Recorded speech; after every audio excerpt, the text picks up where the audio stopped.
اعوذ باللہ السمیع العلیم من الشیطان اللعین الرجیم بسم اللہ الرحمن الرحیم الحمد للہ الاول بلا اول کان قبلہ والآخر بلا آخر یکون بعدہ الذي قصرت عن رؤيته ابصار الناظرين وعجزت عن نعته اوهام الواصفين ثم الصلاة والسلام على اشرف الانبياء والمرسلين وخاتم النبيين سيدنا ونبينا ومولانا ومولى الثقلين جد الحسن والحسين ابي القاسم محمد اللهم صل على محمد وآل محمد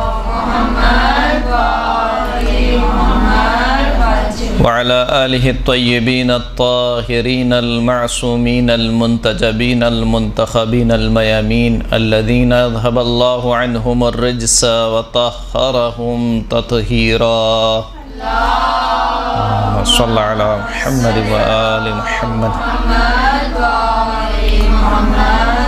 واللعنة الدائمة على أعدائهم من يوم ظلمهم إلى قيام يوم الدين أما بعد فقد قال رسول الله صلى الله عليه وآله وسلم إن الله جعل لأخي علي بن أبي طالب فضائل لا تحصى كثرة فمن قرأ فضيلة من فضائله مقرا بها غفر الله ما تقدم من ذنبه وما تأخر ثم قال النظر إلى وجه علي عبادة وذكره عبادة ولا يقبل الله إيمان عبد إلا بولايته والبراءة من أعدائه صلاة پڑھیں محمد وآل محمد اللهم صل على محمد وآل محمد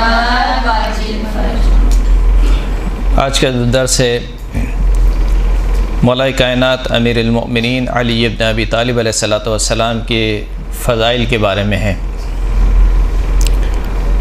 مولا کائنات کی ہستی وہ ہستی ہے کہ جن کی سیرت کا اور جن کی زندگی کا ہر گوشہ فضائل سے بھرا ہوا ہے، یعنی مولا کی سیرت کا کوئی ایسا پہلو نہیں ہے جس میں کوئی فضیلت نہ ہو۔ سیرت کا ہر پہلو، زندگی کا ہر گوشہ فضیلت سے بھرا ہوا ہے، فضیلت کا مرقع ہے۔ مولا کائنات کی ہستی وہ ہستی ہے کہ جن کا سونا فضیلت ہے، جن کا اٹھنا فضیلت ہے، جن کی نماز فضیلت ہے، جن کا جہاد فضیلت ہے، جن کا حج انجام دینا فضیلت ہے، جن کی زکوٰۃ دینا فضیلت ہے۔ غرض یہ کہ زندگی کا ہر پہلو فضیلت سے بھرا ہوا ہے، اور یہ فضائل تو وہ ہیں جو ہمارے سامنے آشکار ہو گئے ہیں۔ کتنے ہی فضائل ایسے ہیں کہ جو ہمارے سامنے آشکار نہیں ہوئے۔ کثرت فضائل کے بارے میں خود مسلمانوں کا اعتراف ہے، یہاں تک کہ ریاض النظرہ میں ابن خطاب سے روایت ہے کہ وہ کہتے ہیں کہ قال رسول اللہ صلی اللہ علیہ وآلہ وسلم اللہم صل علی محمد وآل محمد۔ جب بھی حضور کا نام آئے تو صلوات جو ہے وہ بلند آواز سے پڑھا کریں۔ اللہم صل علی محمد وآل محمد۔ اچھا، یہ بات میں نے اسی وجہ سے نہیں کہی ہے کہ میں اپنے لیے یہ بات کہہ رہا ہوں، خود سرکار کا ارشاد گرامی ہے کہ ارفعوا اصواتکم بالصلاۃ علیہ، مجھ پر درود بھیجتے وقت اپنی آوازوں کو بلند کیا کرو، کیونکہ مجھ پر درود بھیجنا نفاق کو دور کر دیتا ہے۔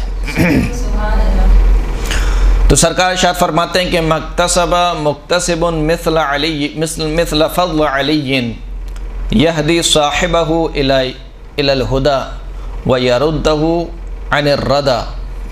سرکار فرماتے ہیں کہ کسی فضیلت حاصل کرنے والے نے علی ابن ابی طالب کی جیسی فضیلت حاصل نہیں کی، یعنی جتنے فضائل علی ابن ابی طالب نے حاصل کیے ہیں اتنے کسی نے حاصل نہیں کیے۔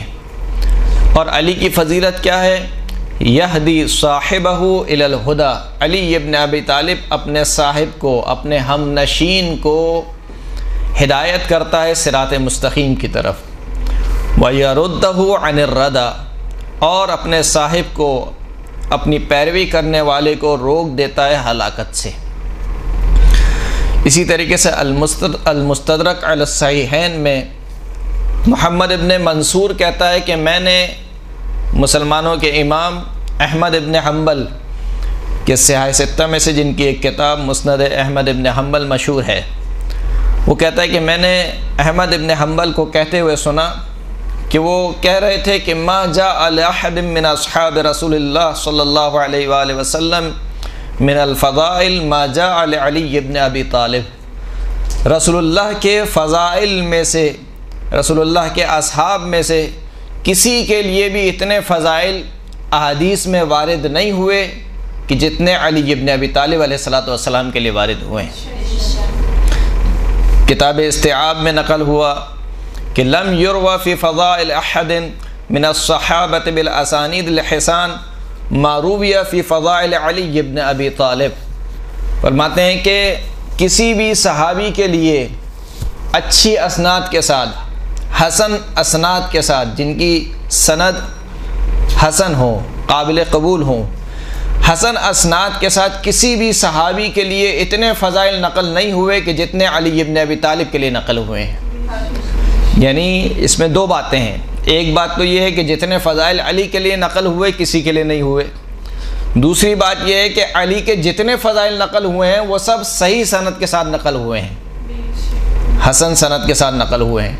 دوسروں کے فضائل بھی نقل ہوئے ہیں، جیسے کہ مسلمان ہمیں سناتے بھی ہیں، لیکن ان کے فضائل کی کوئی سند جو ہے وہ ضعیف ہے۔ مثال کے طور پر مشہور روایت ہے جو مسلمان اکثر پڑھتے بھی ہیں کہ اگر میرے بعد کوئی نبی ہوتا تو فلاں صحابی ہوتا، یا مثال کے طور پر کہا گیا کہ خلیفہ اول اور خلیفہ دوم جنت کے بوڑھوں کے سردار ہیں۔ یہ تمام کے تمام روایت اور اس سے مشابہ ملتی جلتی روایت ہیں گی، ان کی سند سب کی ضعیف ہے۔ اول تو یہ فضیلت نہیں ہے، اور دوم یہ کہ ان کی جو اسناد ہیں وہ اسناد بھی ضعیف اسناد ہیں، لیکن علی ابن ابی طالب کے تمام فضائل حسن اسناد کے ساتھ نقل ہوئے ہیں۔ تو یہ علی ابن ابی طالب، اور جیسا کہ میں نے آپ کی خدمت میں سرنامہ کلام کے طور پر سرکار ختمی مرتبت کا قول نقل کیا، فرماتے ہیں کہ ان اللہ جعل لاخی علی ابن ابی طالب فضائل لا تحصى کثرۃ، بے تحقیق اللہ نے میرے بھائی علی ابن ابی طالب کے لیے وہ فضائل قرار دیے ہیں کہ جن کو شمار نہیں کیا جا سکتا۔ اور ایک دوسری روایت میں ہے کہ اللہ نے میرے بھائی علی ابن ابی طالب کے لیے اتنے فضائل قرار دیے ہیں کہ ان کو سوائے اللہ کے اور کوئی شمار نہیں کر سکتا۔ اور پھر سرکار ارشاد فرماتے ہیں کہ من قرأ فضیلۃ من فضائلہ، جو شخص بھی علی کی فضیلت میں سے کسی ایک فضیلت کو پڑھے، مقرم بہا، اور صرف پڑھ کے چھوڑ نہ دے بلکہ اس کا اقرار بھی کرتا ہو، اس فضیلت کا اقرار بھی کرتا ہو، تو اس کی جزا کیا ہے؟ غفر اللہ سبحانہ وتعالی ما غفر اللہ سبحانہ وتعالی لہ ما تقدم من ذنبہ وما تأخر، خداوند کریم اس کے تمام پچھلے گناہوں کو بخش دیتا ہے۔ جو شخص بھی علی ابن ابی طالب کے فضائل میں سے کسی ایک فضیلت کو پڑھے اس حال میں کہ اس فضیلت کا اقرار بھی کرتا ہو، تو اس کی جزا کیا ہے، اس کا ثواب کیا ہے کہ خداوند کریم اس کے تمام پچھلے گناہوں کو بخش دیتا ہے۔ ومن کتب فضیلۃ من فضائلہ لم تزل الملائکۃ تستغفر له ما بقی لتلک الکتابۃ رسم، اگر کوئی شخص علی کے فضائل میں سے کسی ایک فضیلت کو لکھے، جیسے آپ سب الحمدللہ لکھ رہی ہیں، اتنے لکھنے میں مگن ہیں کہ سن نہیں رہی ہیں، اگر علی ابن ابی طالب کے فضائل میں سے کسی ایک فضیلت کو لکھے تو اس کی جزا کیا ہے؟ خدا کریم رسول خدا ارشاد فرماتے ہیں کہ لم تزل الملائکۃ تستغفر لہ، جب تک اس لکھے ہوئے صفحے کے اوپر اس کتابت میں سے کوئی خط اس کا باقی رہے گا، اس وقت تک ملائکہ اس کے لیے استغفار کرتے رہیں گے، اس وقت تک۔ اب جو پینسل سے لکھ رہا ہے وہ خود سوچ لے، اور جو پین سے لکھ رہا ہے وہ خود سوچ لے کب تک باقی رہے گا۔ بہرحال تو ملائکہ اس وقت تک اس کے لیے استغفار کرتے رہیں گے جب تک اس کتابت کا کوئی اثر باقی رہے گا۔ وَمَنِ اسْتَمَعَ إِلَى فَضِيلَةٍ مِّن فَضَائِلِهِ، اور جو شخص علی کے فضائل میں سے کسی فضیلت کو سنے، الحمدللہ یہاں پہ سارے کام ہو رہے ہیں، لکھ بھی رہے ہیں اور سن بھی رہے ہیں اور پڑھ بھی رہے ہیں۔ پہلا ثواب تھا پڑھنے کے بارے میں، دوسرا ثواب تھا لکھنے کے بارے میں، تیسرا ثواب ہے سننے کے بارے میں۔ اگر علی کے فضائل میں سے کسی فضیلت کو سنے، غفر اللہ لہ الذنوب التی اکتسبہا بالسمع، خداوند کریم اس کے وہ گناہ معاف کر دیتا ہے جو اس نے کانوں سے کمائے ہیں۔ کانوں کے گناہ کون سے ہیں؟ غیبت، سب سے رائج گناہ ہے عورتوں میں۔ کانوں کا گناہ کیا ہے؟ غیبت کو سننا، یا مثال کے طور پر مردوں کا رائج گناہ کیا ہے؟ گانا سننا۔ تو خداوند کریم اس کے وہ گناہ معاف کر دے گا جو اس نے کانوں کے ذریعے سے کمائے ہیں۔ وَمَن نَظَرَ إِلَى كِتَابٍ مِّن فَضَائِلِهِ، اور جو شخص کسی ایسی کتاب کی طرف نگاہ کرے، کسی ایسے ورق کی طرف نگاہ کرے کہ جس میں علی کی فضیلت لکھی ہوئی ہو، جیسے ابھی آپ لکھ رہی ہیں، بعد میں انشاءاللہ اس کو دیکھیں گی۔ تو اگر کوئی شخص علی کے فضائل میں سے کسی فضیلت کو لکھا ہوا دیکھے، غفر اللہ الذنوب التی اکتسبہا بالنظر، خداوند کریم اس کے وہ گناہ بخش دیتا ہے جو اس نے آنکھوں سے کمائے ہیں۔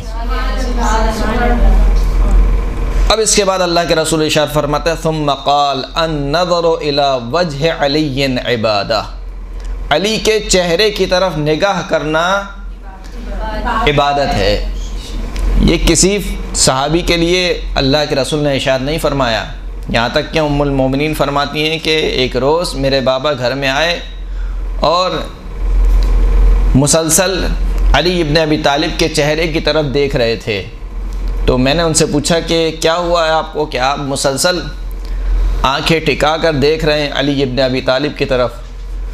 تو میرے بابا نے کہا کہ کیا تو نے رسول اللہ کا یہ قول نہیں سنا کہ النظر الی وجہ علی عبادہ، کہ علی کے چہرے کو دیکھنا عبادت ہے۔ مسجد النبوی میں تمام اصحاب مشغول تھے نمازوں میں، کوئی نماز پڑھ رہا ہے، کوئی قرآن پڑھ رہا ہے۔ کونے میں جناب ابو ذر تھے، وہ کچھ نہیں کر رہے تھے، فقط علی ابن ابی طالب کو دیکھ رہے تھے۔ تو کہا کہ کوئی نماز پڑھ رہا ہے، کوئی قرآن پڑھ رہا ہے، آپ ایسے بیٹھے ہوئے؟ کہا نہیں، وہ بھی عبادت کر رہے ہیں، میں بھی عبادت کر رہا ہوں۔ کیا تو نے رسول اللہ کو نہیں سنا کہ النظر الی وجہ علی عبادہ، علی کے چہرے کی طرف دیکھنا عبادت ہے۔ اب یہ فضیلت ہے، لیکن بہرحال کچھ مسلمان اس کی تعویل کرتے ہیں کہ یہ جو اللہ کے رسول نے کہا ہے نا کہ النظر الی وجہ علی عبادہ، اس کی وجہ کیا ہے؟ کہ اس کی وجہ یہ ہے کہ مولا کائنات کی زبان مبارک پر ہمیشہ کلمہ لا الہ الا اللہ رہتا تھا، ہمیشہ۔ تو جب بھی کوئی علی ابن ابی طالب کو دیکھتا تھا تو وہ اس کلمے کی یاد میں محو ہو جاتا تھا کہ وہ کلمہ جو مولا کی زبان پر جاری ہوا۔ اب بہرحال روایت میں تو ایسی کوئی چیز ذکر نہیں ہوئی کہ علی ابن ابی طالب کے چہرے کو اس لیے دیکھنا عبادت ہے کہ اس کے دیکھنے سے کلمہ توحید یاد آ جاتا ہے، لیکن کم از کم اتنا تو پتہ چل گیا کہ علی کا چہرہ وہ ہے جو توحید کا آئینہ دار ہے، کہ جو توحید کو بیان کرنے والا ہے۔ پھر فرمایا کہ ذکرہ عبادہ، علی کا ذکر بھی عبادت ہے۔ ولا يقبل اللہ ایمان عبد، خداوند کریم کسی بندے کا ایمان قبول نہیں کرے گا الا بولایتہ، مگر علی کی ولایت کے سبب، والبراءۃ من اعدائہ، اور پھر فقط ولایت کا ہونا کافی نہیں ہے، علی کے دشمنوں سے براءت بھی رکھے، اظہار بیزاری بھی کرے۔ صرف علی کو مان لینا کافی نہیں ہے، علی کے دشمنوں کو نہ ماننا بھی ضروری ہے۔ تو تو یہ علی ابن ابی طالب کے فضائل ہیں کہ جو کثرت کے اعتبار سے قابل شمار نہیں ہے. ہر فضیلت پر ثواب خداوند کریم عطا کر رہا ہے.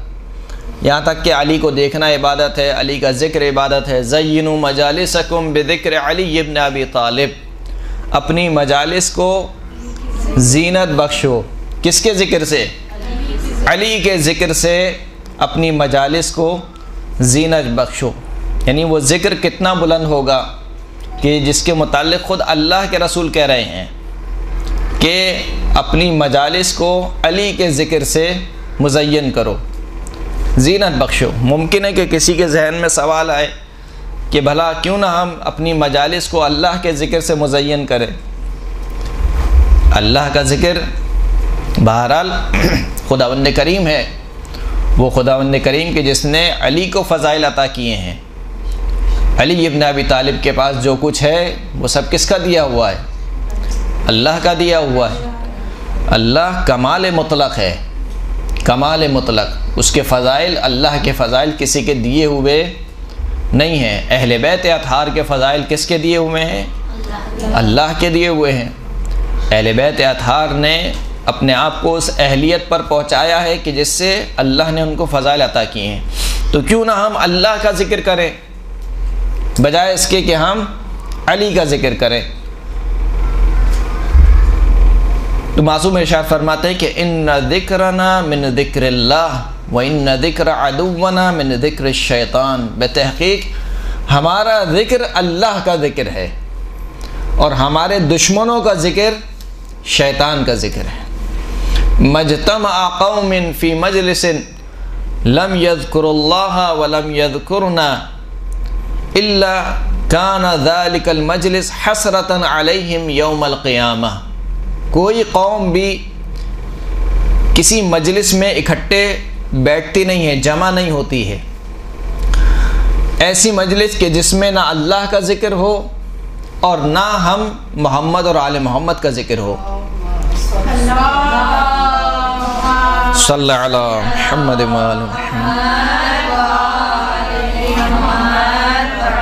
فرماتے ہیں کہ یہ جو مجلس ہے، یہ جو محفل ہے کہ جس میں نہ اللہ کا ذکر ہو رہا ہے نہ ہمارا ذکر ہو رہا ہے، یہ محفل، یہ مجلس ان مجلس میں بیٹھنے والوں کے لیے قیامت کے دن حسرت بن جائے گی. یعنی کیا مطلب حسرت بن جائے گی؟ یعنی وہ حسرت کریں گے کہ کاش ہم اس طریقے سے نہ بیٹھتے، کاش ہم بیٹھ رہے تھے ادھر ادھر کی فضول گفتگو کر رہے تھے. اکثر ایسا ہوتا ہے کہ ہم آپس میں بیٹھتے ہیں دوست احباب کے ساتھ اور گفتگو کرتے چلے جاتے ہیں، یا تو اگر مثال کے طور پر گناہ نہ بھی ہو تب بھی لا حاصل گفتگو ہوتی ہے، بغیر معنی اور بغیر فائدے کی گفتگو. مومن وہ ہوتا ہے کہ جس کا کلام بامانی ہوتا ہے، جس کی گفتگو بامانی ہوتی ہے. تو بس اوقات انسان بیٹھتا ہے، گفتگو کرتا چلا جاتا ہے، یہاں تک کہ وہ گفتگو آہستہ آہستہ جو شروع ہوئی تھی حلال سے کھنچ کر آ جاتی ہے کہاں پر؟ حرام کی طرف. ہوتا ہے یا نہیں ہوتا ہے؟ بات نکلی تھی مثال کے طور پر کل تم شادی میں آئی تھی، اس میں کوئی حرام کام نہیں ہے. اچھا شادی میں کیا تھا؟ مثلا فلاں فلاں تھا. شادی میں کھانا کیا تھا؟ فلاں فلاں تھا. اب تم نے اس کو دیکھا تھا کہ وہ فلاں کر کے آئی تھی، تم نے فلاں کو دیکھا تھا وہ اس طریقے سے آئی تھی. یا مثال کے طور پر مردوں کی گفتگو کہ تم نے فلاں کو دیکھا تھا وہ کیسا لباس پہنا ہوا تھا، تم نے فلاں کو دیکھا تھا وہ کس حلیے میں آیا تھا. تو بہرحال ایسی گفتگو کرنے سے بہتر ہے کہ انسان اللہ کا ذکر کرے یا محمد اور آل محمد کا ذکر کرے. اس لیے کہ اللہ کا ذکر جدا نہیں ہے محمد اور آل محمد سے. اللہ کا ذکر اگر کوئی شخص محمد اور آل محمد کا ذکر کر رہا ہے اس کا مطلب یہ ہے کہ وہ اللہ کا ذکر کر رہا ہے. عباد ابن کثیر ایک راوی ہے، وہ یہ کہتا ہے کہ میں نے چھٹے امام کی خدمت میں عرض کی کہ ابھی جب میں آپ کی خدمت میں آ رہا تھا تو میرا گزر ہوا ایک ایسے شخص سے کہ جو قصہ سنایا کرتا تھا. یعنی اس کا کام یہی تھا، قصہ گوئی، داستانیں سنایا کرتا تھا. کہا میرا گزر ہو رہا تھا ایک قصہ سنانے والے کے پاس سے، اور وہ یہ کہہ رہا تھا کہ ذالک المجلس الذی لا یشقی بہ جلیس. یہ جو میری محفل ہے جس میں داستانیں سنا رہا ہوں، یہ وہ محفل ہے کہ جس میں بیٹھنے والا کبھی بدبخت نہیں ہوتا. امام نے سنا اور کہا کہ ہیہات ہیہات ہیہات، کتنا دور ہے، کتنا دور ہے۔ پھر امام نے فرمایا کہ ان للہ ملائکۃ سیاحین سوى الکرام الکاتبین، خداوند کریم کے کچھ ملائکہ ہیں جو سیر کرتے ہیں۔ سیاحین سیاحت سے نکلا ہے، سیر کرتے ہیں۔ سوى الکرام الکاتبین، کرام الکاتبین کے علاوہ۔ کرام الکاتبین کون سے ملائکہ ہیں؟ جو ہمارے اعمال لکھتے ہیں۔ کرام الکاتبین کے علاوہ کچھ ملائکہ ہیں جو زمین میں سیر کرتے ہیں۔ سیر کرتے ہیں، کیا کرتے ہیں؟ فرماتے ہیں کہ فَإِذَا مَرُّوا بِقَوْمٍ يَذْكُرُونَ مُحَمَّدًا وَآلَ مُحَمَّدٍ قَالُوا قِفُوا فَقَدْ أَصَبْتُمْ حَاجَتَكُمْ، جب وہ گزرتے ہیں کسی ایسی قوم کے پاس سے جو محمد اور آل محمد کا ذکر کر رہی ہوتی ہے، تو ملائکہ آپس میں کہتے ہیں کہ قِفُوا، رک جاؤ، ٹھہر جاؤ۔ فقد اصبتم حاجتکم، تمہیں تمہاری حاجت مل گئی، یعنی تم جس کام کے لیے نکلے تھے وہ کام پورا ہو گیا۔ انسان بسا اوقات نکلتا ہے بہت سے کاموں کے لیے، بسا اوقات وہ کام نہیں ہوتے، بسا اوقات وہ کام ہو جاتے ہیں۔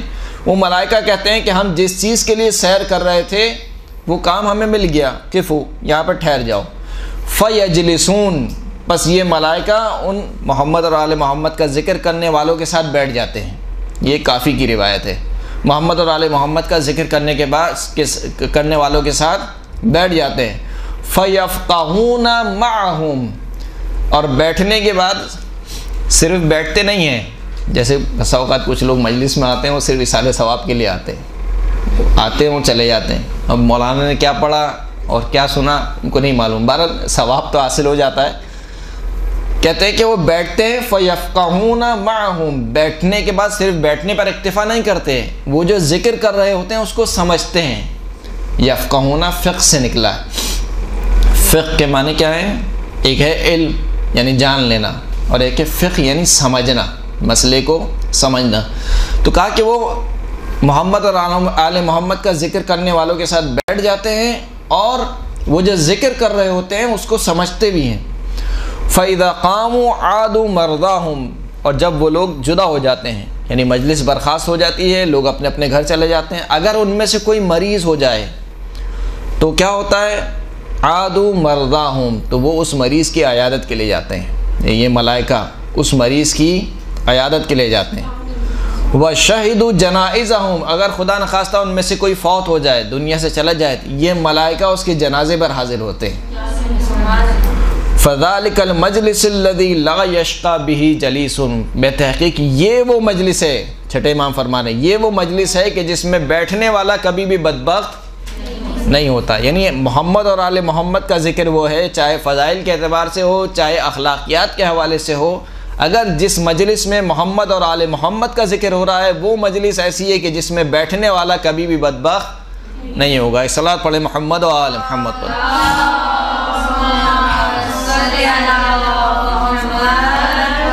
اور بالخصوص وہ مجلس کہ جس میں امیر المومنین کے فضائل بیان کیے جائیں، اس مجلس کے بارے میں ام سلمہ سے روایت ہے، فرماتی ہیں کہ سمعت رسول اللہ صلی اللہ علیہ وآلہ وسلم، میں نے رسول اللہ صلی اللہ علیہ وآلہ وسلم کو کہتے ہوئے سنا، یقول مجتمع قوم یذکرون فضل علی ابن ابی طالب، کوئی قوم بھی جمع نہیں ہوتی ایسی قوم جو علی ابن ابی طالب کی فضیلت کو ذکر کرے، فضائل کو ذکر کرے۔ آج کل تھوڑا سا یہ بھی چل گیا ہے کہ یہ مولانا تو فقط فضائل ہی پڑھتے ہیں، یا اس مجلس میں تو فقط فضائل ہی بیان ہوتے ہیں، تو افراط و تفریط نہیں ہونی چاہیے، فضائل بھی بیان ہونے چاہیے، اخلاقیات بھی بیان ہونی چاہیے، جو معاشرے کی ضرورت ہے وہ بھی بیان ہونے چاہیے، لیکن اس کا یہ مطلب نہیں ہے کہ اگر فضائل بیان ہو رہے ہیں تو وہ مجلس نہیں ہے، بلکہ اصل تو مجلس ہی وہی ہے، زینوا مجالسکم بذکر علی ابن ابی طالب۔ تو کہا کہ کوئی قوم بھی جمع نہیں ہوتی جو علی ابن ابی طالب کی فضیلت کو جمع کرے، ذکر کرے، الا حبطت علیہم ملائکۃ السماء، مگر یہ کہ اس محفل میں آسمان کے ملائکہ اتر کے آتے ہیں۔ جس محفل میں کیا ہو رہا ہے؟ علی کی فضیلت بیان ہو رہی ہے۔ ابھی ہم کیا کر رہے ہیں؟ مولا کائنات کی فضیلت بیان کر رہے ہیں۔ جب فضیلت بیان ہوتی ہے تو اس محفل میں ملائکہ نازل ہوتے ہیں، حتی تحف بہم، یہاں تک کہ وہ ملائکہ ان مجلس میں بیٹھنے والے تمام افراد کو اپنے گھیرے میں لے لیتے ہیں۔ فَإِذَا صَلَّ عَلَىٰ مُحَمَّدٍ فَإِذَا تَفَرَّقُوا عُرِجَتِ الْمَلَائِكَةُ إِلَى السَّمَاءِ، جب وہ مجلس برخاست ہوتی ہے اور لوگ اپنے اپنے گھروں کو چلے جاتے ہیں، تو یہ جو ملائکہ جو آسمان سے اترے ہوتے ہیں یہ دوبارہ آسمان کی طرف پلٹ جاتے ہیں۔ فَيَقُولُ لَهُمُ الْمَلَائِكَةُ، بس ملائکہ ان سے کہتے ہیں، اِنَّا نَشُمُّ مِنْ رَائِحَتِكُمْ مَا لَا نَشُمُّهُ مِنَ الْمَلَائِكَةِ، جب یہ آسمان پر واپس لوٹ کے جاتے ہیں تو کچھ ملائکہ سے ملاقات کرتے ہیں، تو وہ جو ملائکہ ان سے ملاقات کرتے ہیں وہ کہتے ہیں کہ ہمیں تمہارے پاس سے ایسی خوشبو آ رہی ہے جو ہمیں دوسرے ملائکہ کے پاس سے نہیں آ رہی۔ تو یہ ملائکہ کہتے ہیں جو نیچے سے زمین سے آسمان کی جانب گئے ہیں، کہتے ہیں کہ فَيَقُولُونَ كُنَّ عِنْدَ قَوْمٍ يَذْكُرُونَ مُحَمَّدًا وَأَهْلَ بَيْتِهِ، ہم ایسی قوم کے پاس تھے کہ جو محمد اور اہل بیت محمد علیہ السلام کا ذکر کر رہی تھی۔ فَعَلَقَ عَلَيْنَا مِنْ رِيحِهِمْ، پس ان کی خوشبو ہم سے مس ہو گئی۔ فَتَعَطَّرْنَا، پس ہم ان کی خوشبو سے معطر ہو گئے۔ فَيَقُولُونَ، تو وہ ملائکہ کہتے ہیں کہ اِحْبِطُوا بِنَا إِلَيْهِمْ، ہمیں بھی ان کی طرف لے چلو، یعنی جس مجلس سے بھی تم اٹھ کے آ رہے ہو ہمیں بھی اس محفل میں لے چلو۔ تو یہ ملائکہ جواب دیتے ہیں فَيَقُولُونَ تَفَرَّقُوا، وہ مجلس تو برخاست ہو گئی، سب اپنے اپنے گھروں کو چلے گئے۔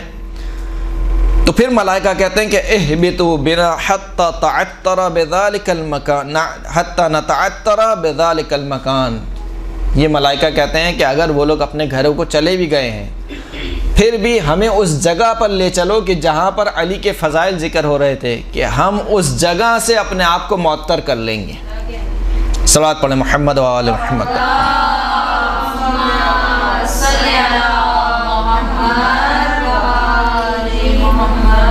تو یہ جو مولا کائنات کے فضائل ہیں یہ فقط فضائل نہیں ہیں، جتنی بھی فضیلتیں مولا کائنات کی بیان ہوئی ہیں، کسی بھی انسان کی زندگی کے یا کسی بھی انسان کے وجود کے 3 مرحلے ہیں۔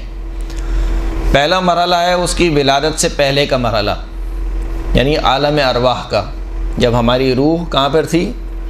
عالم ارواح میں تھی، یا عالم زر جسے کہا جاتا ہے۔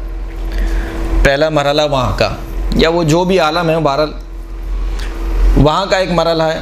دوسرا مرحلہ ہے اس دنیا میں آ جانے کے بعد کا مرحلہ، یعنی دنیاوی زندگی۔ اور تیسرا مرحلہ ہے اس دنیا سے رخصت ہونے کے بعد کا مرحلہ۔ یہ 3 مرحلے ہیں، ولادت سے پہلے کا مرحلہ جسے ہم عالم زر یا عالم ارواح کہتے ہیں، ولادت کے بعد کا مرحلہ جو کہ دنیاوی زندگی ہے، اور پھر اس کے بعد مر جانے کے بعد جو برزخ سے لے کر محشر تک، قیامت تک کا مرحلہ ہے۔ یہ 3 مرحلے ہیں۔ سوائے اہل بیت کے آپ کو کوئی ایسا فرد نہیں ملے گا کہ جس کے وجود کے یہ تینوں مرحلے فضیلتوں سے بھرے ہوئے ہوں، سوائے اہل بیت اطہار کے۔ یعنی اہل بیت اطہار کی ہستیاں وہ ہستیاں ہیں کہ ولادت سے پہلے بھی بافضیلت ہیں، ولادت کے بعد بھی بافضیلت ہیں، اور اس دنیا سے رخصت ہونے کے بعد بھی بافضیلت ہیں۔ لہذا روایت نقل ہوتی ہے، ایک صلوات پڑھیں محمد و آل محمد۔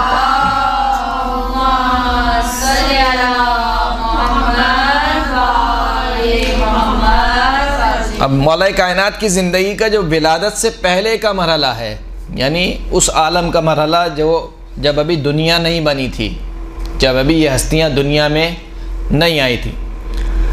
انس بن مالک سے روایت ہے کہ وہ کہتے ہیں کہ ایک روز رسول اللہ نے ہمارے ساتھ نماز فجر ادا کی اور اس کے بعد اپنا رخ انور ہماری طرف کیا، تو میں نے اللہ کے رسول سے کہا کہ قرآن مجید کی ایک آیت ہے، اس کی تفسیر بیان فرما دیجئے۔ کہ وہ آیت کون سی ہے؟ اولئک مع الذین انعم اللہ علیہم من النبیین والصدیقین والشہداء والصالحین وحسن اولئک رفیقا، کہ جو شخص بھی اللہ کی اطاعت کرے، اللہ کے رسول کی اطاعت کرے، من یطع اللہ والرسول، جو اللہ کے رسول کی اطاعت کرے اس کی جزا کیا ہوگی؟ اولئک مع الذین انعم اللہ علیہم، وہ ایسے افراد کے ساتھ ہوگا کہ جن پر اللہ نے اپنا انعام کیا، اللہ نے جن کو اپنی نعمتیں نازل کی۔ وہ کون لوگ ہیں جن پر اللہ نے اپنا انعام کیا؟ من النبیین، وہ نبیوں کے ساتھ ہوگا، والصدیقین، وہ صدیقوں کے ساتھ ہوگا، والشہداء، شہداء کے ساتھ ہوگا، والصالحین، اور صالح افراد کے ساتھ ہوگا، وحسن اولئک رفیقا، اور ہم نشینی کے اعتبار سے یہ افراد کتنے ہی اچھے ہیں۔ یعنی اگر کسی کی ہم نشینی اختیار کی جائے تو وہ یا نبی ہو یا صدیق ہو یا شہید ہو یا صالح بندہ ہو، ان کی ہم نشینی کتنی اچھی ہم نشینی ہے۔ کہا کہ یا رسول اللہ اس آیت کی تفسیر فرما دیجئے۔ تو اللہ کے رسول نے کہا کہ نبیون سے مراد میں ہوں، صدیقون سے مراد میرا بھائی علی بن ابی طالب ہے، شہداء سے مراد میرے چچا جناب حمزہ ہیں، صالحون سے مراد میری بیٹی فاطمہ الزہرا سلام اللہ علیہا اور ان کے دونوں بیٹے امام حسن علیہ السلام اور امام حسین علیہ السلام۔ صلی اللہ علیہ محمد وآلہ محمد۔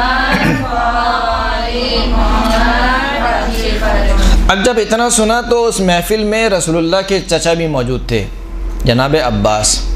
وہ ایک دم سے کھڑے ہوئے اور رسول اللہ کے آگے آ کے بیٹھ گئے اور کہا کہ یا رسول اللہ، کیا ہم، یعنی خود اپنے آپ کو کہہ رہے ہیں، ہم اور آپ اور علی اور ان کا جناب فاطمہ الزہرا سلام اللہ علیہا اور جناب حسن علیہ السلام امام حسین علیہ السلام، کیا ہم اور یہ افراد کیا ایک ہی نسل سے نہیں ہیں؟ یعنی بہرحال ہے سلسلہ نسب تو ایک ہی ہے۔ تو اللہ کے رسول نے کہا کہ کیف ذالک یا عم، کیوں آپ یہ سوال کر رہے ہیں؟ فرمایا کہ کیونکہ آپ نے جب بات آئی صالحین کی یا مثال کے طور پر صدیقین کی تو آپ نے تعارف کرایا اہل بیت اطہار کے ذریعے سے، فاطمہ کے ذریعے سے، حسن کے ذریعے سے، حسین کے ذریعے سے، علی ابن ابی طالب کے ذریعے سے۔ اس میں ہمارا کہیں ذکر نہیں ہے۔ جناب عباس کہتے ہیں کہ ہمارا کہیں ذکر نہیں ہے، حالانکہ ہم ایک ہی نسل سے۔ تو اب اللہ کے رسول نے فرمایا فتبسم النبی، اللہ کے رسول نے مسکرائے، تبسم ظاہر کی، فرمایا کہ جہاں تک تمہارا یہ قول ہے کہ کیا ہم ایک نسل سے نہیں ہیں، تو ہم ایک نسل سے ہیں، لیکن ان اللہ تعالی خلقنی وعلیا وفاطمۃ والحسن والحسین قبل ان يخلق اللہ آدم حین لا سماء مبنیہ ولا ارض مدحیہ ولا ظلمۃ ولا نور ولا جنت ولا نار ولا شمس ولا قمر۔ اللہم صلی علی محمد وآل محمد۔ لیکن اے میرے چچا، اللہ نے جب مجھے خلق کیا، علی کو خلق کیا، فاطمہ کو، حسن کو اور حسین کو کب خلق کیا؟ قبل اس کے کہ اللہ حضرت آدم کو خلق کرتا، قبل اس کے کہ آسمان کو خلق کرتا، قبل اس کے کہ زمین کے فرش کو بچھاتا، قبل اس کے کہ تاریکی کو خلق کرتا، قبل اس کے کہ نور کو خلق کرتا، قبل اس کے جنت کو خلق کرتا، قبل اس کے کہ جہنم کو خلق کرتا، قبل اس کے کہ سورج اور چاند کو خلق کرتا۔ ان تمام خلقت سے پہلے اللہ نے ہماری خلقت کو رکھا۔ کس کی خلقت کو؟ محمد اور آل محمد کی خلقت۔ فقال عباس، جناب عباس نے کہا کیف کان بدء خلقکم یا رسول اللہ، آپ کی خلقت کیسے ہوئی، ابتدا کیسے ہوئی؟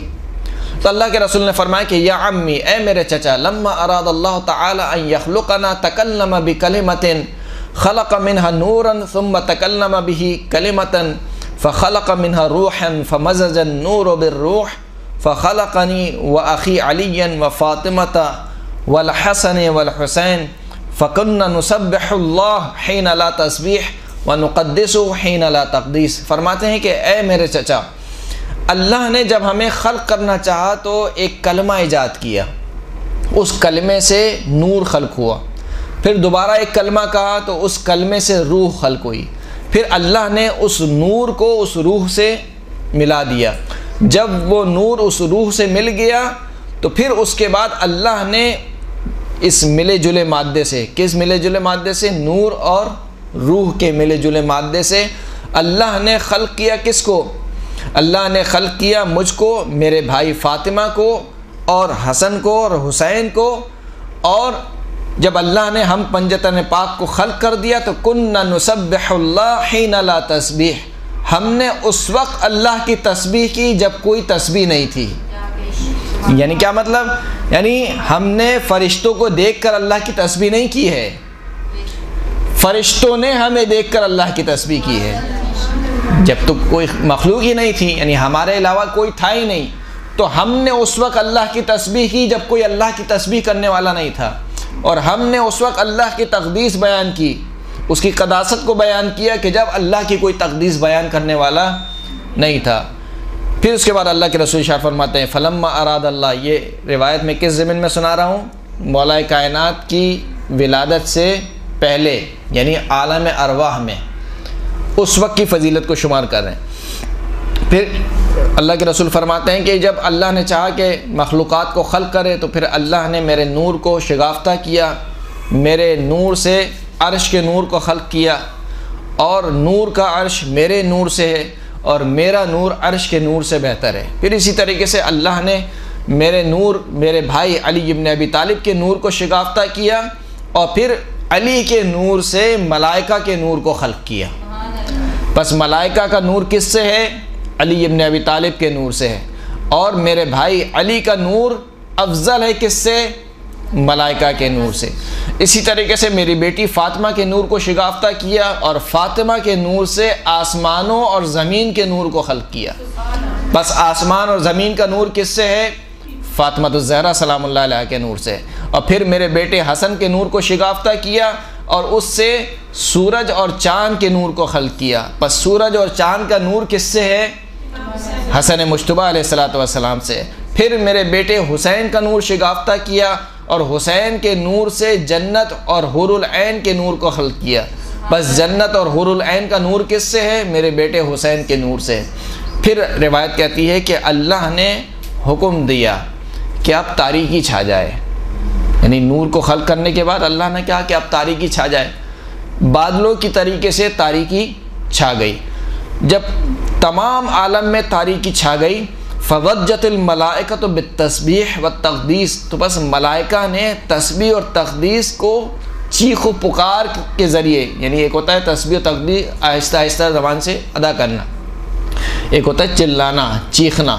ملائکہ چیخنے لگے، لیکن چیخنے سے مراد یہ نہیں کہ فقط آواز نکالنے لگے، تسبیح اور تقدیس، یعنی اتنی بلند آواز سے تسبیح و تقدیس کی کہ گویا وہ چیخنے کی مانند لگ رہی تھی، اور کہنے لگے قالت الہنا و سیدنا منذ خلقتنا وعرفتنا هذه الاشباح لم نرى بوسا، اے خداوند کریم، اے ہمارے سید و سردار، جب سے تو نے ہمیں خلق کیا ہے اور جب سے تو نے ہمیں ان پنجتن پاک کی معرفت کرائی ہے، ہم نے کوئی برائی نہیں دیکھی۔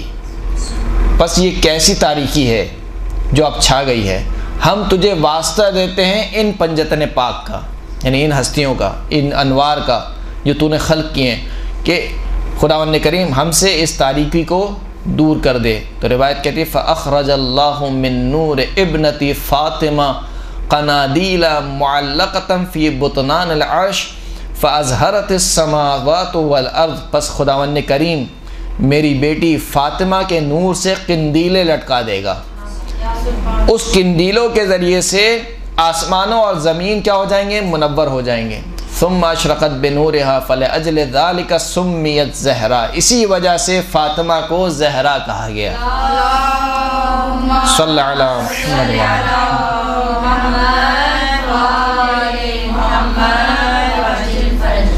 بس خداوند کریم نے ملائکہ کی طرف وحی نازل کی کہ ھذا نور اخترعته من نور جلالی لامۃ فاطمہ ابنت حبیبی، یہ جو نور تم اب دیکھ رہے ہو، یہ نور اس کو میں نے خلق کیا ہے اپنی جلالت کے نور سے، اور یہ نور میری کنیز فاطمہ کے لیے ہے، یعنی میری کنیز فاطمہ کا نور ہے۔ کون فاطمہ؟ ابنت حبیبی، میرے حبیب کی بیٹی، وزوجت ولی، میرے ولی کی زوجہ، واخی نبی، اور میرے نبی کے بھائی کی زوجہ، وابی حججی علی عبادی، اور میرے بندگان پر جو حجت خدا ہیں ان کے باپ کی، یعنی ان کے والد گرامی کی زوجہ، اشہدکم ملائکتی انی قد جعلت ثواب تسبیحکم و تقدیسکم لہذہ المرأۃ و شیعتہا، میں تم ملائکہ کو گواہ بناتا ہوں کہ میں نے تمہاری تسبیح اور تمہاری تقدیس کا ثواب کس کے لیے قرار دیا ہے؟ میری اپنی اس کنیز فاطمہ کے لیے قرار دیا ہے، و شیعتہا، اور فاطمہ کے شیعوں کے لیے قرار دیا ہے۔ صلی اللہ علیہ محمد وآل محمد۔ تو یہ مولا کائنات کی، یعنی اگرچہ کہ پنجرۃ پاک کا اس میں ذکر ہے، اس میں مولا کائنات بھی شامل ہے۔ تو مولا کائنات کا جو وہ حصہ جو ولادت سے پہلے کا حصہ ہے، اور پھر ولادت کا حصہ یعنی اس دنیا میں آ جانے کے بعد جو مولا کائنات کی فضیلت ہے، عموماً ولادت انسان کے اختیار میں نہیں ہوتی ہے، ولادت انسان کے اختیار میں نہیں ہے، اللہ کی مشیت ہے، جس کو جہاں پیدا کر دے۔ الحمدللہ اللہ نے ہمیں ایسے گھرانے میں پیدا کیا جو اہل بیت کے ماننے والے ہیں، اہل بیت سے عقیدت رکھتے ہیں۔ شیعہ نے علی ابن ابی طالب کا گھرانے میں خداوند کریم نے ہمیں پیدا کیا، اگر وہ چاہتا تو کہیں اور بھی پیدا کر سکتا تھا۔ یہ وہ نعمت ہے کہ جس نعمت پر جتنا شکر ادا کیا جائے اتنا ہی کم ہے، اور جتنی بڑی نعمت ہوتی ہے امتحان بھی اتنا بڑا ہوتا ہے۔ ہمارا امتیاز یہ ہے، ہماری فضیلت یہ ہے کہ اللہ نے ہمیں علی کے شیعوں میں سے قرار دیا، اور جب ہم جائیں گے تو ہمارا حساب کتاب بھی کیسے ہوگا؟ جیسے علی کے شیعوں کا ہونا چاہیے کہ اگر کوئی دوسرا گناہ کرے تو چلیں وہ گناہ کر رہا ہے، لیکن تم تو علی کے چاہنے والے ہو۔ وہ علی ابن ابی طالب کہ جس کا ایک لقب کیا ہے؟ امام المتقین، متقین کا امام ہے، تو تم کیسے علی ابن ابی طالب کو اپنا امام کہہ رہے ہو جبکہ تم میں تقوی نام کی ذرہ برابر بھی چیز نہیں ہے؟ بہرحال عموماً ولادت انسان کے اختیار میں نہیں ہے، اللہ جیسے چاہے جہاں چاہے انسان کو خلق کر دے، لیکن علی کی ولادت بھی بافضیلت ہے، علی کی ولادت بھی خداوند کریم نے بافضیلت رکھی ہے۔ یعنی ممکن تھا کہ خداوند کریم علی ابن ابی طالب کو عام بچوں کی طرح سے پیدا کر دیتا، جیسے عام بچے پیدا ہوتے ہیں ویسے علی ابن ابی طالب بھی پیدا ہو جاتے، لیکن علی ابن ابی طالب کو کی ولادت کو بھی اللہ نے ایک خاص انداز میں رکھا، کہ روایت کہتی ہے کہ صحن کعبہ میں یزید ابن کعنب یہ روایت کرتا ہے کہ میں جناب عباس کے ساتھ بیٹھے ہوئے تھے، اور کچھ گروہ تھا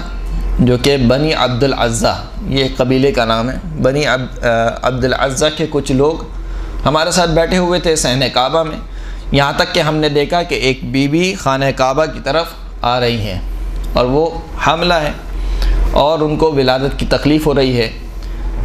اس بی بی نے خانہ کعبہ کے پاس آنے کے بعد خداوند کریم کی بارگاہ میں دعا کے لیے ہاتھ بلند کی اور کہا کہ یا ربی انی مؤمنۃ بک وبما جاء من عندک من رسل وکتب، اے میرے پروردگار میں تجھ پر ایمان لاتی ہوں، اور جو بھی تیری جانب سے آیا ہے چاہے رسولوں میں سے چاہے کتابوں میں سے، میں ان تمام چیزوں پر ایمان رکھتی ہوں۔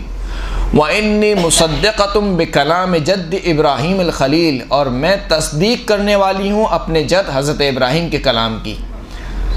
الَّذِي بَنَى هَذَا الْبَيْتِ الْعَتِيقِ، جس نے یہ گھر بنایا ہے، یعنی حضرت ابراہیم جنہوں نے اس خانہ کعبہ کی تعمیر کی ہے۔ پس یہاں سے کیا پتہ چلتا ہے؟ جناب فاطمہ بنت اسد کون ہیں؟ کافرہ ہیں یا مومنہ ہیں؟ مومنہ ہیں۔ کیسی مومنہ ہیں؟ اللہ پر ایمان رکھتی ہیں، تمام رسولوں پر ایمان رکھتی ہیں، جو کتابیں اللہ کی جانب سے آئی ہیں اس پر بھی ایمان رکھتی ہیں، اپنے جد حضرت ابراہیم کے کلام کی تصدیق کر رہی ہیں۔ تو حضرت فاطمہ بنت اسد جو کہ مومنہ ہیں اور زوجہ ہیں کس کی؟ جناب ابو طالب کی، جناب ابو طالب کی زوجہ ہیں۔ کب تک زوجہ رہیں؟ نہیں، جناب ابو طالب کی زوجہ ہیں، فاطمہ بنت اسد جناب ابو طالب کی زوجہ ہیں۔ کب تک زوجہ رہیں؟ کیا یہ ملتا ہے کہیں تاریخ میں کہ رسول خدا نے جناب ابو طالب کو حکم دیا ہو کہ تم اپنی بیوی کو چھوڑ دو؟ نہیں ملتا ہے۔ کیوں نہیں ملتا ہے؟ اس لیے کہ متفقہ ایک فقہی مسئلہ ہے کہ اگر دو میاں بیوی کافر ہوں اور بیوی ایمان لے آئے تو وہ خود بخود جدا ہو جاتی ہے، یعنی ان کے درمیان کیا ہو جاتا ہے؟ یہ طلاق ہو جاتی ہے خود بخود۔ پہلے تو کہا جاتا ہے کہ شوہر سے بھی اگر تم مثال کے طور پر ایمان لے آؤ، اگر وہ بھی ایمان لے آتے ہیں تو دونوں اسی طریقے سے میاں بیوی رہتے ہیں۔ لیکن اگر شوہر ایمان نہ لائے اور فقط بیوی ایمان لے آئے تو اسلام کا حکم کیا ہے کہ وہ دونوں آپس میں جدا ہو جائیں گے، وہ آپس میں نہیں رہ سکتے۔ لیکن یہاں پر فاطمہ بنت اسد اعلان کر رہی ہیں اپنے ایمان کا، کس وقت؟ جب مولا کائنات کی ولادت ہو رہی ہے۔ اور ولادت کے بعد یا اس کلمے کے بعد کہیں تاریخ میں نہیں ملتا کہ اللہ کے رسول نے جناب فاطمہ کو کہا ہو کہ اب تم ابو طالب سے جدا ہو جاؤ، کہیں نہیں ملتا۔ تو اگر خدا نخواستہ نعوذ باللہ علی کے والد جناب ابو طالب کافر ہوتے تو اللہ کے رسول حکم دیتے کہ اے فاطمہ بنت اسد تم تو ایمان لے آئی ہو لیکن تمہارا شوہر کافر ہے، نعوذ باللہ، اب تم آپس میں کیا ہو جاؤ؟ جدا ہو جاؤ۔ یہی سب سے بڑی دلیل ہے کہ جناب ابو طالب بھی مومن تھے اور جناب فاطمہ بنت اسد بھی مومن تھی۔ صلوات پڑھ دیجئے محمد و آل محمد۔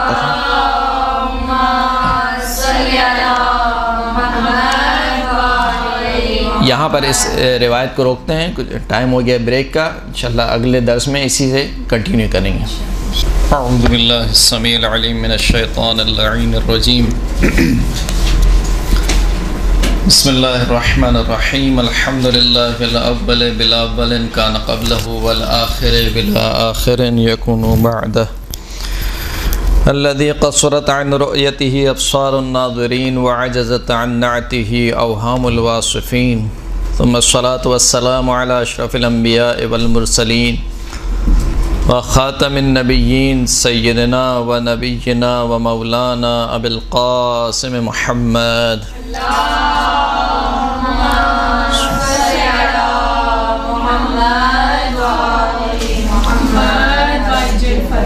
وعلى آله الطيبين الطاهرين المعصومين الذين أذهب الله عنهم الرجس وطهرهم تطهيرا، اللهم صل على محمد وآل محمد، واللعنة الدائمة على أعدائهم من يوم ظلمهم إلى قيام يوم الدين، أما بعد، وقد قال الله سبحانه وتعالى في كتابه المجيد والفرقان الحميد وهو أصدق الصادقين وقوله الأحسن، بسم الله الرحمن الرحيم، وإذ ابتلى إبراهيم ربه بكلمات فأتمهن قال إني جاعلك للناس إماما قال ومن ذريتي قال لا ينال عهد الظالمين۔ صلاة پڑھے محمد و آل محمد۔